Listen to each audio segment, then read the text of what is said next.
नमस्कार दोस्तों, स्वागत है आपका हमारे चैनल हिंदी स्टोरी बुक पर, जहां हम आपके लिए लाते हैं मनोरंजक और शिक्षाप्रद कहानियां। आज हम सुनाने जा रहे हैं एक दिलचस्प कहानी जिसका नाम है देवरानी का पड़ोस में मायका। तो बिना देर किए चलिए शुरू करते हैं। देवरानी का पड़ोस में मायका। दृश्य पड़ोस की एक जीवंत महिला के साथ खुलता है। देवरानी शालिनी अपने लिविंग रूम में बैठी है, अपनी पड़ोसी कमला के साथ बातें कर रही है। शालिनी हंसते हुए कहती है, कमला जी, आजकल तो हमारे घर में कमाल ही हो गया है, दीवारों के भी कान उगाए हैं। कमला हैरान होकर बोलती है, अरे ऐसा क्या हुआ भाभी जी? शालिनी रहस्यमय आवाज में कहती है, मेरे ससुराल वालों को लग रहा है कि मेरा मायका पड़ोस में ही है। कमला आश्चर्यचकित होकर बोलती है, पड़ोस में?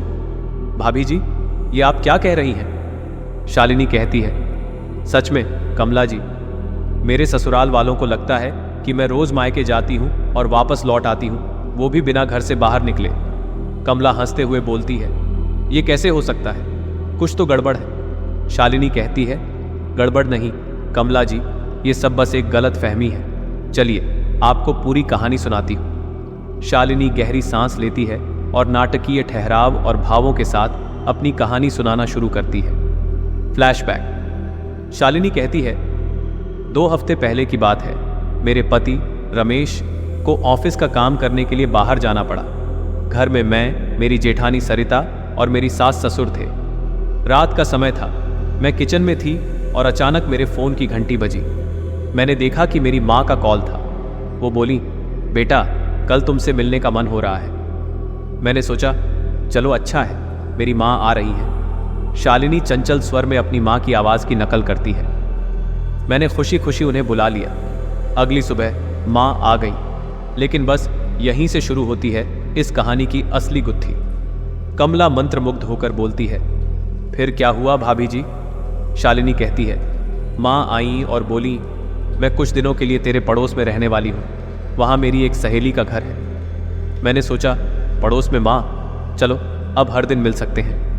कमला मुस्कुराती है ट्विस्ट की आशंका से। शालिनी कहती है, माँ रोज सुबह आती, मुझसे मिलती और फिर चली जाती, लेकिन एक दिन मेरी जेठानी ने देखा कि माँ रोज आ रही है। उसने सोचा कि कहीं ये मायका घर के पास ही तो नहीं है। बस यहीं से शुरू हुआ शक का खेल। जेठानी ने मेरे ससुराल वालों से कहा, अरे ये शालिनी का मायका पड़ोस में ही है, तभी तो ये रोज रोज मिलती रहती है। कमला हंसते हुए बोलती है, अरे भाभी जी, ये तो बड़ी मजेदार बात हो गई। शालिनी कहती है, अरे कमला जी, मजेदार तब हुआ जब मेरी सास ने भी ये मान लिया कि मेरा मायका यहीं कहीं है। एक दिन सासू माँ ने मुझसे कहा, शालिनी तेरे मायके में कोई परेशानी तो नहीं? अगर कुछ चाहिए हो तो बता देना। मैंने हैरानी से पूछा, सासू माँ आप क्या कह रही हैं? शालिनी अपनी सास के चिंतित स्वर की नकल करती है। सासू माँ बोली, अरे मैं सब जानती हूं, तेरी माँ रोज तुझसे मिलने आती है, इसका मतलब तेरे मायके में कुछ तो चल रहा है। मैंने कहा, नहीं सासू माँ, ऐसा कुछ नहीं है। कमला कहानी का आनंद लेते हुए जोर से हंसती है।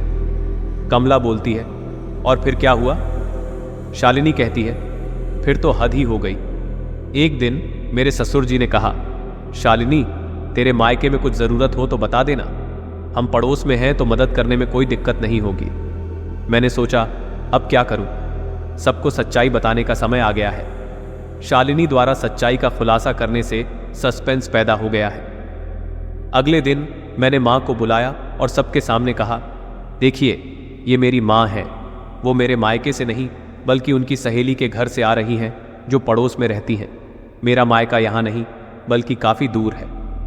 कमला आश्चर्य से बोलती है, फिर सबने क्या कहा? शालिनी कहती है, पहले तो सब हक्का बक्का रह गए, लेकिन फिर मेरी सासू माँ बोली, अरे तो तूने पहले क्यों नहीं बताया?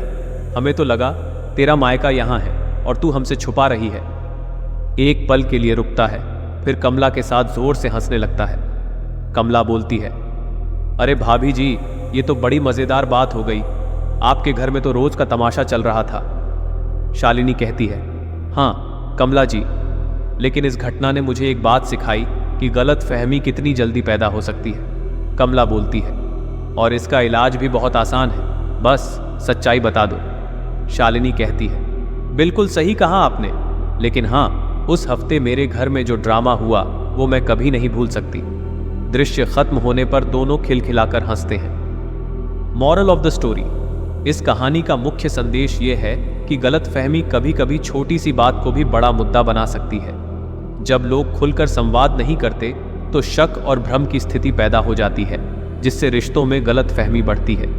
इसलिए रिश्तों में स्पष्टता और सच्चाई बेहद जरूरी है। छोटी छोटी बातें भी अगर समय रहते स्पष्ट कर दी जाए तो बड़ी समस्याओं से बचा जा सकता है।